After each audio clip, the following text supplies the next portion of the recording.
guys, what's going on? It's Eddie the Band here from Let's Play the Nation, and Call of Duty Ghost is coming up, right? All this big gaming season is coming up, and to lead up to Call of Duty Ghost, I was thinking I should do a series focusing on Call of Duty, because Ghost is coming up. I got the best of, and what this really is, I'm just gonna go over some of the things I might do: guns, maps. I'm gonna start it off with the first the first episode is going to be started off with the best Call of Duty game. And I don't know if I like the best is such as like I'm going to go top 5, and then after I do a couple episodes, the podcast is going to be us talking about the Call of Duty history, starting with maybe 4, unless there are people that have played 1, 2, and 3. Like I've played 3, and I started with 3 and went forward.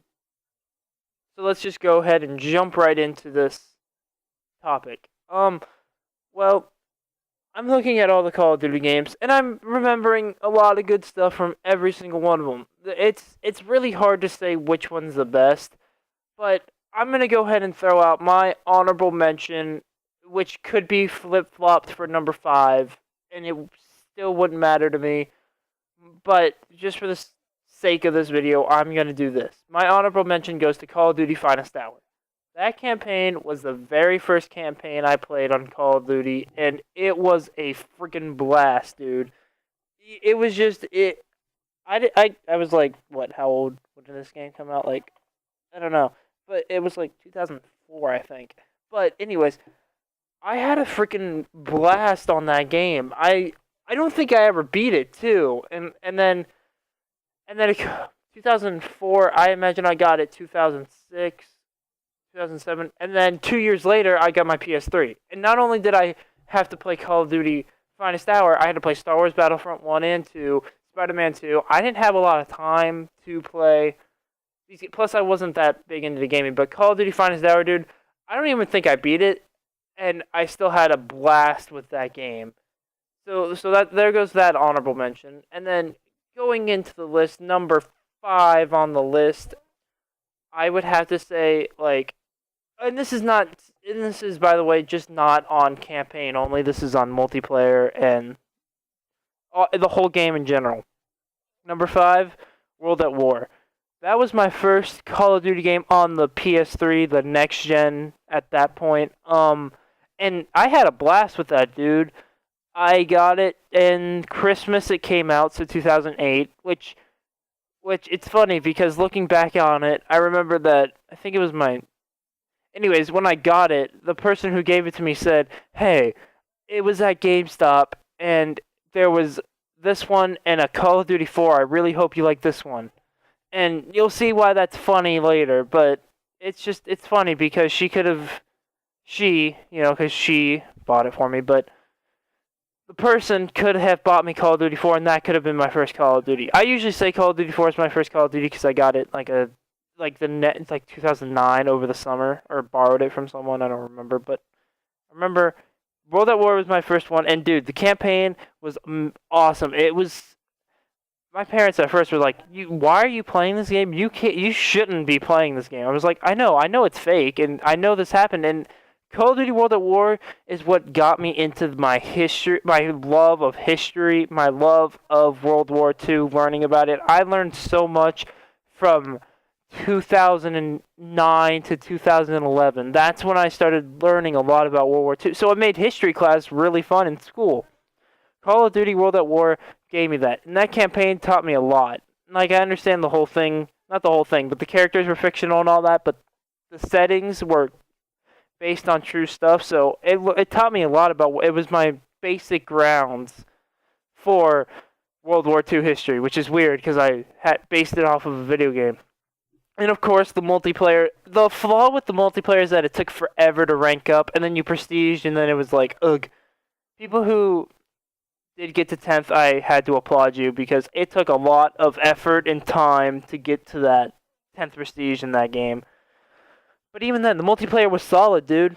It was now that it's not, now it's hacked to crap and nothing is as it seems, but you know, it was a really good game, and I didn't understand it at the time. So I mean, I wish I could go back in time. Me being 15 when I get it, that's just me. And of course, zombies was introduced in World at War. The classic old Nocturne Totent and Doris and Shinonuma and Zombie Varrock. Those classic maps were introduced, and the overall, it's a solid game. People don't give it the credit it should. Next on my list is Call of Duty Black Ops 1, which is weird because you could flip these two around and it still wouldn't matter to me, but Call of Duty Black Ops 1, it's a weird game for me because the multiplayer side of it, I felt more lag composition than Black Ops 2. And a lot of people say that's downfall. I'm going to talk about this in another commentary. I know I'm going to get hate, but fuck haters. I mean, seriously, they don't have anything. Why would you even click on the video if you know you disagree with something? And if you're a very opinionated person, you shouldn't even be on YouTube in the first place. Bonus rant. But Black Ops 1 campaign, this has to be at least in the top 3 best Call of Duty campaigns. In no particular order, Call of Duty 4, Finest Hour, and then Black Ops. Like, it doesn't matter which way you go. They could all be tied for first for me. Because Black Ops had it was short. I mean, that doesn't mean it's a bad campaign or anything. And it doesn't have a Medal of Honor ending. But even, it's so confusing. And once you figure out, like, you get to that point in the movie where you're like, oh, that makes sense. When you hit that in Black Ops 1, it's like, oh my goodness, this campaign. I felt like I was watching a movie, to be honest. And then, it got the return of zombies. So, it's weird. They started out with Kino and 5, and together they were average maps. Kino being really good, and 5 being insanely hard, but still simple. It was a simple map. It was just really, really difficult. And then they went to, they had the Dead Ops arcade, but, and then they had, what was the first map? Ascension, which is a really, really good map. Then it went to Call of the Dead, which if you take out George, it's a really good map. Then it went to Shangri-La, which is, it's an alright map. And then you went to Moon. And I personally never bought Moon because I didn't see the point. Moon looked like a really, really bad map. And from reviews I heard about it, it was the worst zombie map in Black Ops 1. So, yeah. And then, so overall, it's a really solid game. It's just the multiplayer. I'm not even going to go into the multiplayer. It was like every other Call of Duty. You had those 3 classes with the 3 same guns, and, there. You had Call of Duty Black Ops. But even then, I felt more lag compensation. I felt more, like, the Black Ops felt really weird. You could go play Modern Warfare 3 and then go into play Black Ops 2 and you would feel exactly the same, which is good. Black Ops 1, you felt a little different. It wasn't Modern Warfare 2, and it sure as hell doesn't feel like Modern Warfare 3. So, and then plus the obvious lag compensation with the really, really weird-sized maps, like Array, I felt like that was unnecessarily too big. Because when I think of Array, I always forget that little trail on the right side that goes into the big tower, and then you go around, and then it goes around and flips around to that road where the truck is, where everybody would want. Yeah, Array, I just thought that's a little too big. And then it had maps like Firing Range and Nuketown and Hanoi, which was a really, really small map as well. It might not seem small, but compared to the other maps, it was small. Launch, I felt like was unnecessarily big. But, coming in on number 3 on my list is a weird game. Most people think this is the worst Call of Duty game. I personally don't. Modern Warfare 3. That game, as most of you know, we had a clan. And it pretty much all fell apart during Modern Warfare 3. All right, and I guess you could say to most people that that was in the clan, I guess, that Modern Warfare 3 would have to be the worst game just because of that. It reminds me of that whenever I play certain maps, and it reminds me of that whenever I still play it, and it reminds me of that. But not even talking about that, a lot of people say that Modern Warfare 3 sucked in general. The campaign sucked, Spec Ops sucked, and multiplayer sucked. They all were average. The campaign to close out Modern Warfare was a great campaign. The multiplayer to fit into this game was a great multiplayer. Spec Ops was questionable. They added that one new mode, which shows they're trying to improve it, which is good. So, I mean, the game overall is good. It's about a 7. I would give it a 7. 8, pushing it. Anything higher than 8, no. And anything lower than 6, I would have to disagree with. Because,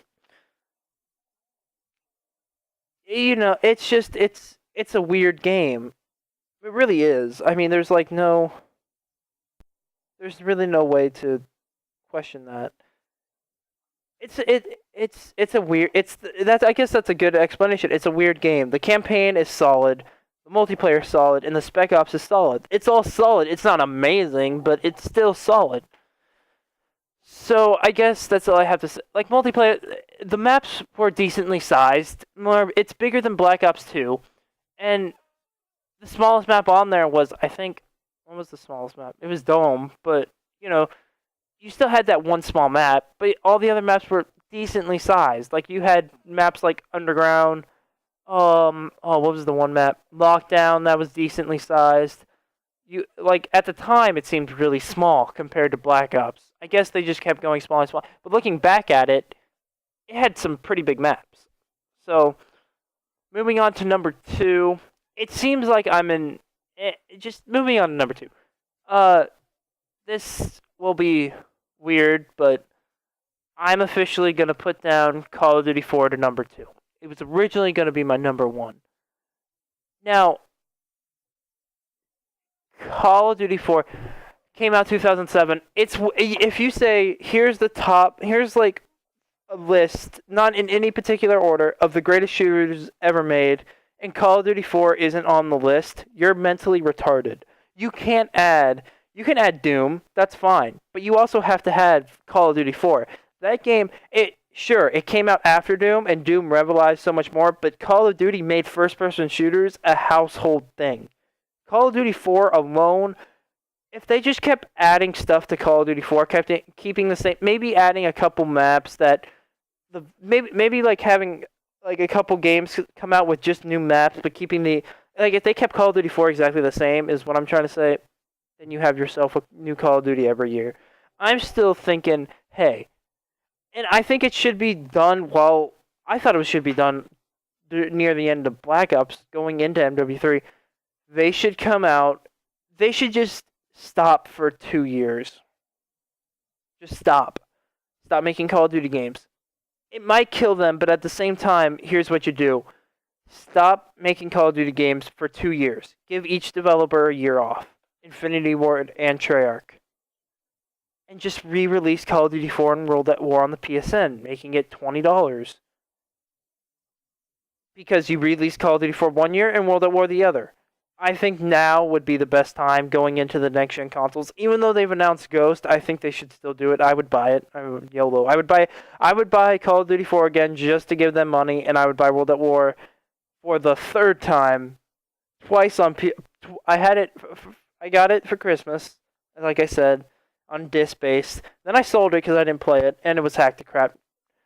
Then I got it on PC, and I would buy it again if they did that. Like, if they just kept everything the same, reskinned it, you have yourself a Call of Duty game for the next few years, which is amazing when you think about it. And plus, people who didn't play a Call of Duty 4, like, let's say they got in during Black Ops 1, they'll be like, wow, this game, is really different. It takes me a little while to get used to, and I suck. I'm not used to, like, these kind of guns and maps and stuff, like, nobody really started out with. And they would want to keep playing. So, Yeah. So Call of Duty 4 is number 2 on my list because, it's a revolutionary game, and the campaign is suspenseful. It's like a movie. It's Call of Duty has always had really good campaigns. Whether you disagree with me, whether you agree with me, I'm just stating not a fact. I'm stating my opinion, which a lot of people agree with. Call of Duty takes a lot of stuff from movies, and that's what makes it really, really intense and really good. They usually have someone who's a good writer writing the scripts, so that always helps. Surprisingly, they didn't have a second mode. They didn't have a campaign. They had campaign multiplayer, but they didn't have a third mode. That's what I meant to say. But multiplayer, obviously everyone will agree that that has the best multiplayer engine, best multiplayer map. Well, not even maps, but just the best multiplayer in general. People will say Call of Duty 4. Maybe you could throw in World at War. So overall, it's a really good game. I would give it. It's a really solid game too. Like, I still play it every now and then. Too bad it's tactic crap, but I still play it. Now, there's only a couple Call of Duties left. I mentioned World at War. I mentioned Black Ops 1. I mentioned MW3 and COD 4. There's only 2 Call of Duties left that I have played, starting from Call of Duty 4 and 4. Starting from Call of Duty 3 and forward. There's only 2 or 3. Call of Duty 3. Black Ops 2, and Modern Warfare 2. Now, there's people saying Black Ops 2 is the best Call of Duty, and you can't disagree with them because it's not the best and it's not the worst. But remember when you got into your very first Call of Duty? Let's say that Black Ops 2 is their very first. It's a brand new experience, just like it was when you bought Modern Warfare 2, or Modern Warfare 3, or Call of Duty 4, or hell, even Call of Duty 1. It was a brand new experience, and you loved it, and you couldn't stop playing it. That's Call of Duty Black Ops 2 to people who may have never played Call of Duty until now. So let's just say that it's an Infinity Ward made game, and I guess a lot of you just figured it out. Number 1 on my list is Modern Warfare 2. As many hacks, as many issues they had with balance, that game had so much replay value. You could not get all the game in the year of its lifespan. For me, 2 years, because I went back during Black Ops 1 because that multiplayer was so glitchy and laggy. I just went back, and on release date, they had to release a patch, I think 2-3 days later for PS3 because it was a port from the Xbox 360. Anyways, Modern Warfare 2, the campaign, best Modern Warfare campaign. It had suspense. It didn't have the same oh my god feeling as Modern Warfare 1, and it's better than Modern Warfare 3. Modern Warfare 3 isn't bad. It's a good closer to the It's a good closer to the Modern Warfare series, but overall, Modern Warfare 2 had it's just you had guns like the AK-47 and the ACR feel exactly the same, but you also had guns like the M4 and the SCAR and the M16 feel the same, and then you had the weird guns like the TAR and the FN-2000 feel their own way. There's like 3 different branches of the way assault rifles feel. Then you had SMGs, which was like 5 or 6, and then that was pretty much it. Even then, you had the intervention in the Bear 50 cal and the M21 EBR. Are you kidding me? That game had so much replay value put into it from me that I still haven't gotten the full experience from it, which sucks because it's all hacked to crap now. Spec Ops was really good in Modern Warfare 2. That also had a lot of replay value. The campaign was solid. The multiplayer was over the top, which made it, and it worked. Like, it was not just stupid ideas. It worked. Modern Warfare 2 also had some of the best memories, and even the bad memories come to me as good memories, because it's like, that was so much fun. Even when we did get into fights and crap, it was still fun, and I still have a lot of blast playing it when people play it, and that's my list of the best Call of Duties. Modern Warfare 1, Modern Warfare 2 being number 1, Modern Warfare 1 being number 2, Modern Warfare 3. It seems like I'm an Infinity Ward fanboy. I'm really not. I'll talk about it later. And then after Modern Warfare 3, World at War, or Black Ops, and then World at War, and then the honorable mention goes to Call of Duty Finest Hour. that was the first intro to the best of, guys. I hope you guys enjoyed. See you next time for the next episode of this, which I don't know what it'll be. I'll decide later. Anyways, guys, I'm out. See you guys in my next video. Goodbye.